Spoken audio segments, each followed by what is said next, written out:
Greetings, everyone, and welcome to Anime Night in the Dojo. Today's featured show, ReZero, Season 4. Yep, ReZero, Season 4, Episode 3. Welcome back to the dojo. I'm Ryu. That's Age. We're back for more Anime Night in the dojo. And, well, I took a still of last week that was actually kind of happy. Subaru doing happy. Disaster struck, and Subaru died, and then,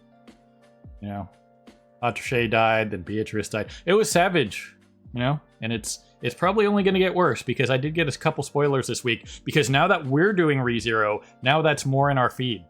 So now I have to be extra vigilant. There are a couple things that we've discussed that I did see that I'm not surprised by, and we'll talk about it when we get to it, blah, blah, blah, that kind of typical bullshit. But, yeah, it's just like, after 8 weeks of ReZero airing or whatever it's been, and not really many spoilers, like I'd see a ReZero post and I'd scroll past it immediately, like I'd see Subaru's head and I just move on, and not even look at it. But now it's all over the place because we're uploading and talking about it constantly, so we all know how the internet works, right? Yep. I'm talking about Mustard ReZero, the Mustard ReZero. Actually, we need to maybe we should look into that. We just did our intro video, and maybe if we do merch, maybe I'll contact Katakawa and see if we could do the Witch Factor drink. I will take Logan Paul's energy drink Empire Down with a non-energy drink called Witch Factor. We'll have it. It'll happen. That was one of the first things we talked about. Witch Factor, the drink. Tell me that's not $1 billion idea.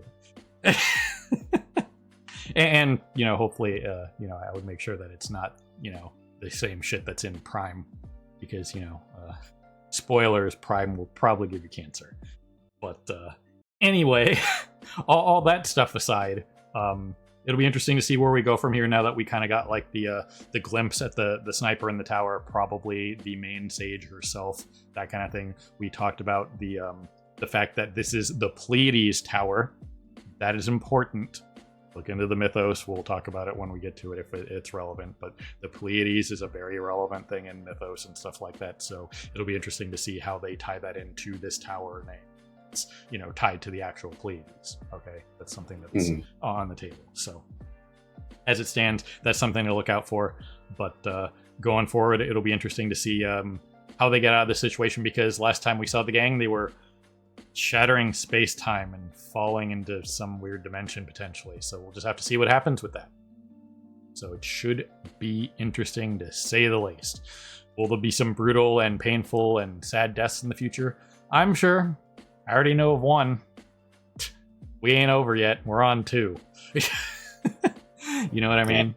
So it will be interesting to see how many there are, and hopefully it doesn't deter from the story like I mentioned. So we'll just have to see how it is. But some of you probably had already saw this, and this isn't really a spoiler, but recently the ReZero author's mother has been never read any of his stuff, but when the anime started airing, she started watching it. And after one of the more recent episodes, she texted him and said that he is, quote, a little devil. So, that's something. But all that stuff being said, we're going to push some buttons and get going here. So people on Patreon, we'll see you on the other side of the edit for the timer reaction, and people on YouTube Beyond, we'll see you on the other side for the discussion and review. And all of the links that you may or not need are down there in the description. Take you straight to the timer reaction, that kind of stuff, if you want to check those out. And links to the Patreon itself, links to the intro video, links to Twitch, what have you, are all there for your convenience should you want to check those out. So all that stuff being said, push some buttons and get going. So there goes something. Well, alrighty then, there you guys have it. Not really a huge amount where you can really talk about with this one. We got the explanation as to what the miasma does. Slowly, it slowly eats away at you, body and mind. And well, if your body and mind are being slowly eaten away at, not only are you going to get more tired, generally speaking, the more tired you are, the more irritable you're going to be. So while that is just a general thing of being tired for the vast majority of people, what exacerbates tired irritation is your mental faculties just completely falling apart. So it's the double whammy. So we all saw what happened here. It was brutal. You know what I mean? It was a complete and utter. Well, Patricia survives, but probably eventually die in that timeline due to starvation and stuff. So she probably just gets stuck in the tunnel until she eventually starves. Yeah, so that's a pretty Savage Dead timeline. A couple headless people and Anastasia / Echidna 2.0 cut in half. Maybe I can make the Lopez joke. And remember, you guys, anybody who watched Red vs. Blue, remember when they brought out Dose.0? Remember that guy? She can be Echidna 2.0. What an unfortunate name.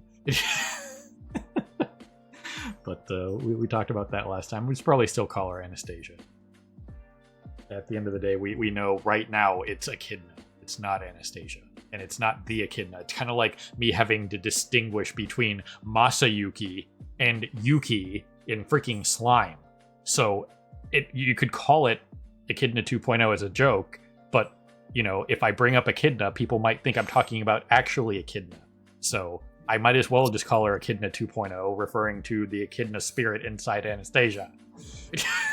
Which it adds the extra layer of kind of fuckery on her being named Echidna, with the fact that, as we both know, Echidna's the creator of the artificial spirits, so she would have had to created her, and then named her Echidna. Right. So, yeah, that's we were watching a Trivial Pursuit from Matt, from a former achievement hunter, and where they were talking about the difference between like naming stuff and like being like Philip II of Spain, that kind of thing. It's like, yeah, but just because you're Philip II of Spain doesn't mean that your father necessarily was a Philip as well.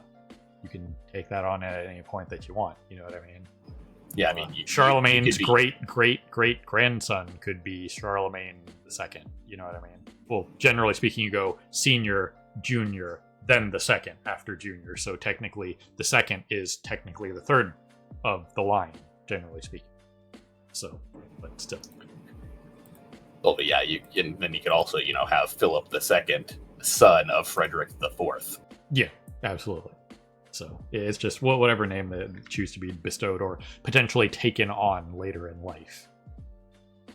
Somebody who feels more in connection with an ancestor, like the Philip, potentially could be like, no, I'm taking the Philip name, and I'm going to be the second now. You know what I mean? That kind of thing.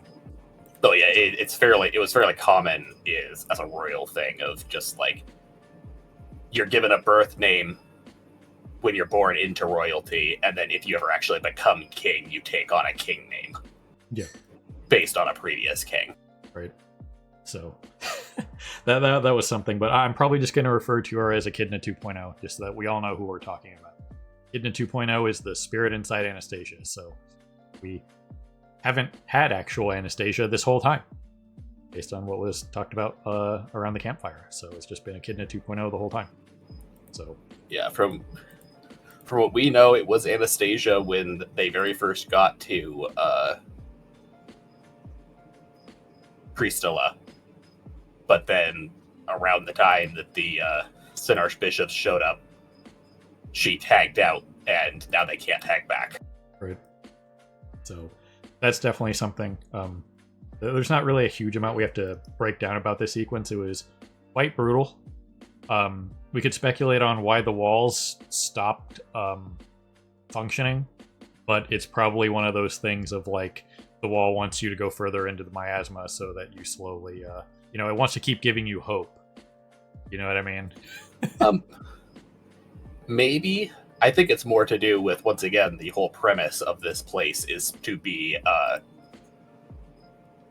basically the forward defense against Satella in the event she ever breaks away from her seal. To like keep an eye and make sure she's still sealed, and to be like the first defense against her if she does ever break it.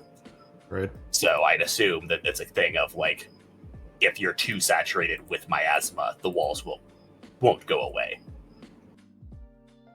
Right. And as they were slowly getting further and further in, they were getting more and more saturated with it, and it was obviously affecting their bodies and minds. So we all saw the fallout of that. It was pretty brutal, obviously. Savage to the effect of what you'd expect from ReZero. We've seen entrails before. We've seen heads lopped off and such. So, I mean, one of Subaru's first deaths is him getting gutted by Elsa. yep. So there have been a lot of hold on, I'm getting another classic. Anybody who's been following my classic spam message saga, this person once again is not me, and yes, I absolutely want to try to become a district politician in a district that I do not live in. Totally click here to send away all your information. I swear to you guys, it's just the amount of just wide net casting on phishing scams these days is just, they really need to start teaching online safety and just stuff like that and scam protection in high school as a thing, because it's relevant to the world, and while it is for a lot of tech savvy people just kind of a stupid check in an everyday thing for you and me, a lot of people aren't super tech savvy and they would fall for this kind of crap. So you probably just want to put it in high school, even if it could just be like a couple week course of like your social studies teacher is just like, hey, after we do the stock market stuff, we're going to do online safety for a couple weeks. And it's like, if it looks like a scam and what talks like a scam, it's probably a scam. You know what I mean? Most companies aren't going to contact you. They got better things to do with their money. Especially when you have an account set up.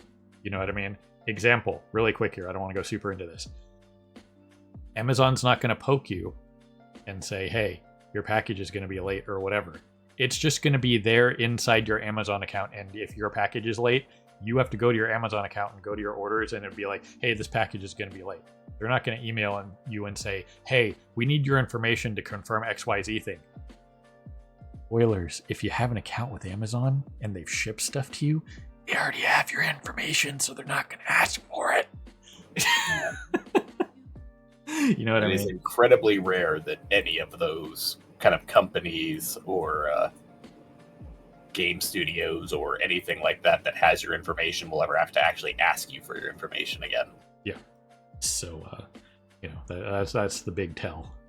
So that is what it is. Also, if your own phone number or your own email address is the one messaging you, obviously it's not legit, and they're just using a proxy to try to make it seem like it's a thing. So, yeah, those are just some quick tips for that kind of stuff. As it is right now, 4-0. Once again, this whole sequence was pretty savage. It was kind of interesting for them to have like this shot of them basically like an infrared vision. You know what I mean? Because they're in a dark tunnel and they had 2 lanterns, and Subaru tossed one away and destroyed the other one. You know what I mean? So it's kind of interesting to have like a sequence like this, like completely in the dark and stuff like that.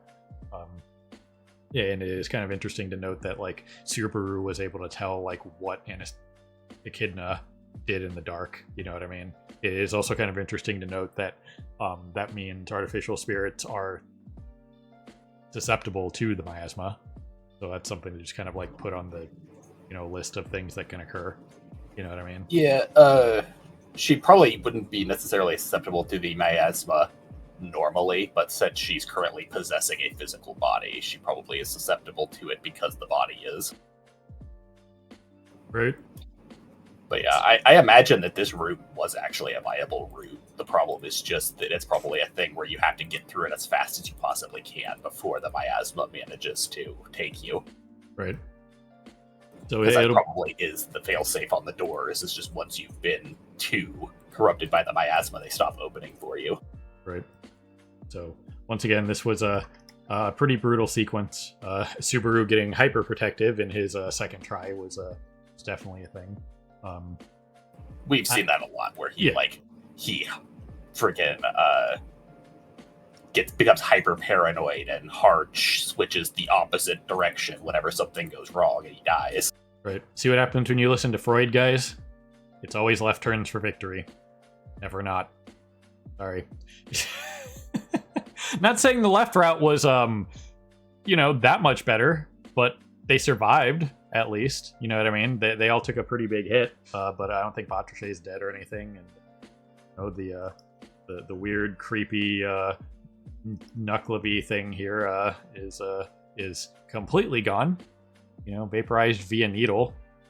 So that was something. It was definitely an interesting sequence of like why the hell is a potential creation of lust just hanging out down here? So that's kind of like a question of like, will that be answered? Because this looks like one of Lust's things.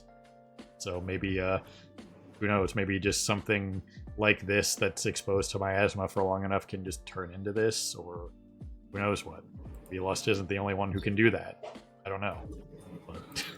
Well, we know all of the archbishops, like, sin factors are based off of the witch that they're associated with. And that Satella, after she consumed the other witches, gained their powers. So presumably, the Lust Witch had something similar. And that Satella now is potentially just like radiating her magic into the local environment, and that could cause these kind of lust-esque mutations and things. Right. So yeah, it'll be interesting to see if any of that is explained, but it's just something to think about, Yeah, it's something we have to keep in mind, because this is the closest we've ever actually gotten to Satella's sealing grounds. Yeah. But either way, it was definitely an interesting sequence. To my knowledge, nobody is dead because, well, the Sage here has impeccable aim. Why dome something when you can, completely vaporize it? Well, there she is, saying she found him again. So she didn't kill him this time, but that's because he survived before. So now she knows that he's what she's looking for, apparently, inexplicably, somehow. Yeah, which we were talking about and speculating on. It's either she has some sort of awareness of return by death, or some other gimmick about him is standout. Like, she might be aware that he's an otherworlder, because we know otherworlders are a thing. That Hoshin was an otherworlder. But so far, the only people we know of that Subaru's an otherworlder are Hoshin, who hasn't actually been introduced in the main story yet. Yep. We only know of him through Isekai Quartet and the random, like, allusions and legends about him that have popped up. Right. We know what Hoshin does, and we know the witches know that Subaru's an otherworlder, but apart from that, those are the only people we know that know. Yeah. So it'll be interesting to see what the library has in store for him. It's very prevalent in the OP and stuff like that. If she's aware of him being an otherworlder, or she's aware of return by death because of her proximity to Satella, that kind of thing. If she's like part of the Keepers, that kind of stuff. But it'll be interesting to see what she has to say here, what happens from here on out, because there's a spoiler that I know of that happens that calls into question what she's going to do here. So I'm interested to see what happens in the next episode, because there's something coming that I know about that I'm kind of head scratching at now. Like, okay, so she's here. What leads to this? You know what I mean?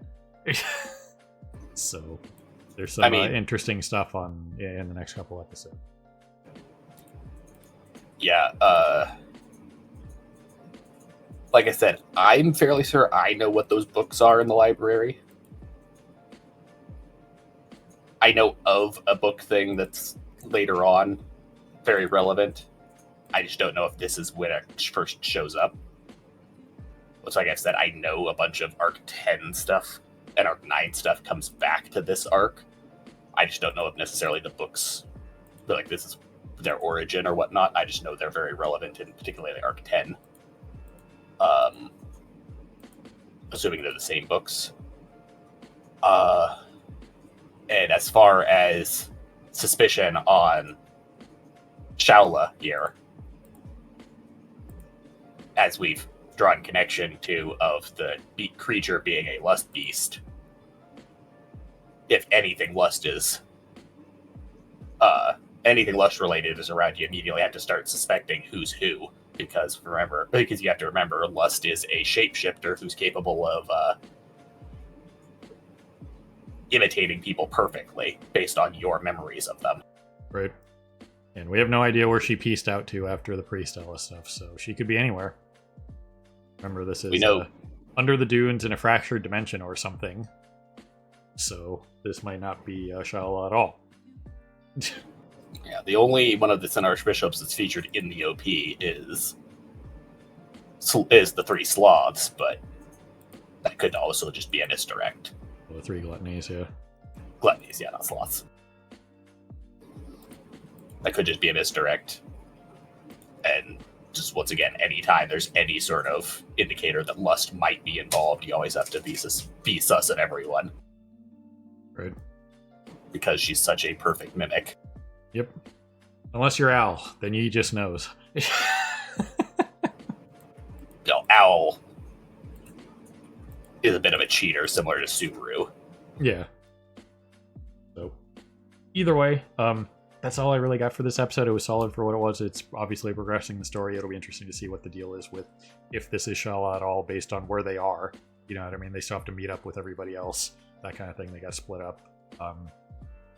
So it'll be interesting to see what's going on here. Maybe they landed somewhere lust related. Who knows?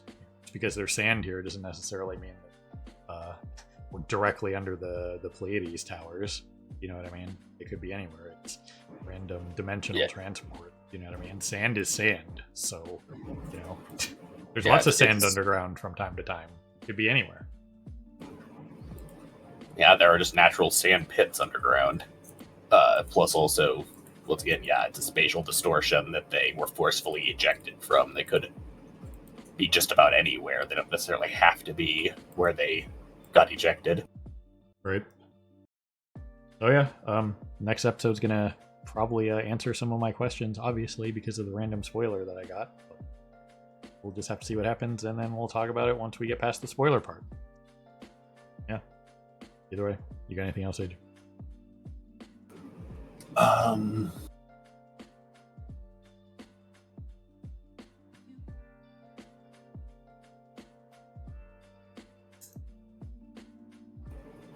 think there was something I was going to say, but I'm drawing a blank on it. I might remember by next episode. Fair enough. Alrighty then. Well then, ladies and gentlemen, people of YouTube, beyond who are watching, as always, we appreciate you stopping by and hanging with us here in the dojo for more Anime Night in the Dojo. This was ReZero, Season 4, Episode 3. Again, we're still doing the double headers for probably the next month or so while we catch up, and then we'll be going to the singles summer season, whatnot, when that starts next month. Full on catch-up mode. Push the subscribe button to hopefully help us get out of the stupid not being able to allow everybody to post comments. Hell, hopefully once we get back to a couple hundred subs, that'll be alleviated and I can turn it off. So check out the intro video again if you haven't seen it. That explains a lot of the stuff, FAQ. Links to that are in the description and whatnot, and probably in the little end portion thing too that comes up like the tiles. So everybody, have a good morning, evening, afternoon, whatever it is for you. Have a good one. See you next time. Hey everyone, Victoria here. If you enjoyed the video, please consider pushing those like and subscribe buttons. Your support is greatly appreciated. Thanks again for your time, and we hope to see you again in the future.